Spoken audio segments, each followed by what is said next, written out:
समजा तुमच्या बँकेत जे पैसे पडून राहिले त्याला इन्व्हेस्ट न करता तुम्हाला जर त्याच्यावरती व्याज कमवायचं असेल तर तुमच्यासाठी एक सिंपलशी आयडिया सांगतो.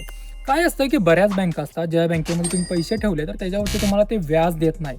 ते बोलतात तुम्ही FD करा, स्टॉकमध्ये इन्व्हेस्ट करा किंवा म्युच्युअल फंडमध्ये इन्व्हेस्ट करा तरच त्याच्यावरती तुम्हाला रिटर्न जनरेट होईल. ठीक आहे. आता जर तुम्हाला कुठेही इन्व्हेस्ट नाही करायचं आहे, फक्त तुम्हाला बँकेत पैसे पडून ठेवायचे आहेत आणि तरीसुद्धा त्याच्यावरती तुम्हाला 6%, 60% काही असेल ते व्याज कमवायचं आहे, तर त्याच्यासाठी तुम्ही काय करू शकता.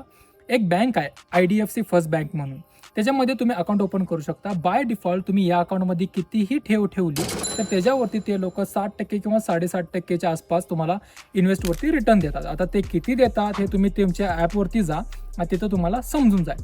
पण मला सांगायचं काय की अशा सुद्धा सर्व्हिसेस अवेलेबल आहेत ज्याच्यावरती तुम्ही नुसते पैसे तुमच्या बँक अकाउंटमध्ये ठेवले तरीसुद्धा त्याच्यावरती तुम्हाला व्याज मिळून जाईल. आणि असं नाही की व्याज तुम्हाला वर्षाच्या एंडमध्ये मिळणार, तुम्हाला मंथली व्याज मिळून जाईल. आता याला कोणतीही इन्व्हेस्टमेंट टिप समजू नका.